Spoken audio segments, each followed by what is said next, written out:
আউযুবিল্লাহি মিনাশ শাইতানির রাজিম। সালামু আলাইকুম ওয়া রাহমাতুল্লাহ। বুখারী ভক্তরা কি সিরাতে মুস্তাকিমের উপরে চলতে পারে? উজবেকিস্তানে যে শীত, আপনারা যারা বসবাস করেন এই তাশখন্দে অথবা খারতাঙ্গে অথবা বুখারাতে অথবা সামারকান্দে বা আশেপাশের অন্যান্য শহরে এই শীতের যে পোশাক, আমি অবশ্য সেই পোশাক পরেছি। এই শীতের ভিতরে আপনারা যারা বসবাস করছেন, এখানে প্রতিদিন যদি আপনি 50 রাকাত নামাজ পড়তে চান আর 25 বার ওযু করতে চান, তাহলে সেটা কি কখনো সম্ভব? আদৌ সম্ভব না, এত শীত। তো বুখারী ভক্তরা বুখারীকে নিয়ে যে সমস্ত কথা বলে এবং প্রচার করে, সেই কথাগুলি সবচেয়ে বেশি মেনে নেয় পাকিস্তানের, হিন্দুস্তানের এবং বাংলাদেশের লোকেরা। আপনি উজবেকিস্তানের 100 লোকের কাছে জিজ্ঞেস করেন, কেউ জানে না বুখারী কে এবং কি ছিল তার কাজ।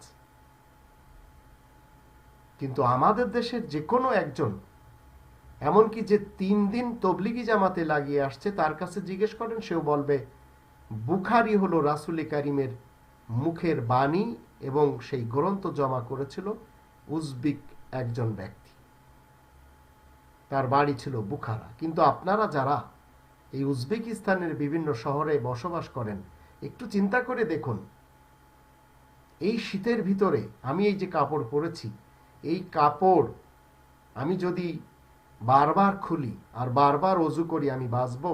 বারবার গোসল করলে বাঁচবো?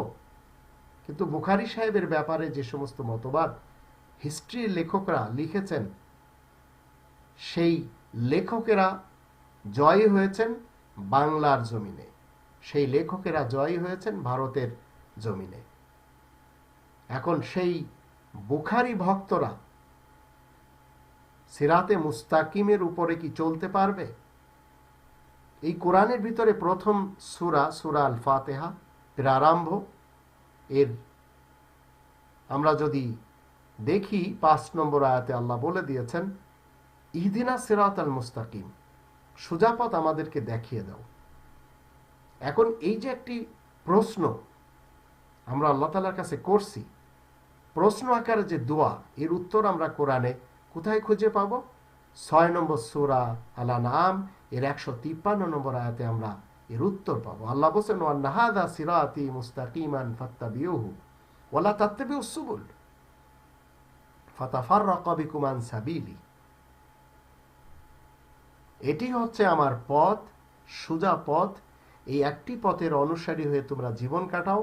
অন্য যত পথ রয়েছে, কোনো পথের পিছনে যাবে না। হোক সে বুখারীর, হোক সে বাইবেলের, হোক সে গুরু গ্রন্থের, হোক সে ত্রিপিটকের, হোক সে আভেস্তার অথবা অন্য কোনো মতবাদের লোকদের গ্রন্থ হোক না কেন। এখন সোজা পথ পাবে কে? সোজা পথ পাবে ওই ব্যক্তি যে নিজে চাইবে। 2 নম্বর সূরা আল বাকারার 213 নম্বর আয়াতে আল্লাহ বলেন, আল্লাহু ইয়াহদি মান ইয়াশা, আল্লাহ হিদায়াত ওই ব্যক্তিরই করেন যে ব্যক্তি নিজে ইচ্ছা করে। এখন যারা বুখারীকে আঁকড়ে ধরেছেন, তাদের উচিত হবে বুখারীকে নয়, রবকে আঁকড়ে ধরতে হবে, তাহলে সোজা পথ পাওয়া যাবে। 3 নম্বর সূরা আল ইমরানের 101 নম্বর আয়াতে আল্লাহ বলে দিয়েছেন, ওয়ামায়াতাসিম বিল্লাহি ফাকাদ হুদিয়া ইলা সিরাতিন মুস্তাকিম, আর যে ব্যক্তি আল্লাহ তাআলাকে মজবুতভাবে আঁকড়ে ধরবে, সে সিরাতে মুস্তাকিমের উপর চলতে পারবে, হিদায়াত করে দেওয়া হবে। কিন্তু এই কোরআনের সোজা পথের সামনে এসে ইবলিস সবসময় আপনাকে আড়াল করে, আড় হয়ে থাকে, আড় হয়ে দাঁড়ায়। 7 নম্বর সূরা আল আরাফের 16 নম্বর আয়াতে বলা হচ্ছে, লা আকউদান্না লাহুম সিরাতাকাল মুস্তাকিম। ইবলিস এবং তার ভক্তরা কি করে? সিরাতে মুস্তাকিমের উপরে এসে বসে যায়। তাই ইবলিসের ভক্তরা আজ কোরআনের পথের জন্য বাধা। এই ভক্তরা 2 বাংলার বড় বড় বক্তা হয়ে ঘুরে বেড়াচ্ছেন। সুর দিয়ে কথা বলছেন, শোনাচ্ছেন কোরআনের বিপরীত যে সমস্ত লেখক তাদের লেখাগুলি। তো আমি ইবলিসের পথ থেকে মানুষকে কেন হাঁটাতে চাই?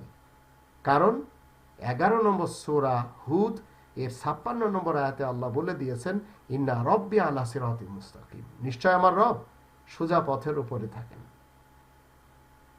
তাই আমি এই কোরআনের মাধ্যম দিয়ে আপনাদের সকলকে বলতে চাই, 19 নম্বর সূরা মারিয়ামের 36 নম্বর আয়াতের দৃষ্টিতে, ইন্নাল্লাহা রব্বি ওয়া রব্বুকুম হাযা সিরাতুল মুস্তাকিম, নিশ্চয় আল্লাহ আমার এবং আপনাদের সকলের রব, এটি হচ্ছে সোজা পথ। তো যারা আপনারা উজবেকিস্তানে আছেন অথবা রাশিয়ার বিভিন্ন শহরে আপনারা বসবাস করছেন, এই শীতের ভিতরে শীতের কাপড় পরে আপনারা আছেন, কিন্তু ভক্ত হয়ে আছেন আপনারা উজবেক লেখক বুখারী সাহেবের। তো আমি আপনাদের সকলকে বলতে চাই, কোরআনের ভক্ত হয়ে জীবন কাটান, দেখবেন সিরাতে মুস্তাকিমের উপরে আপনি চলে পড়েছেন।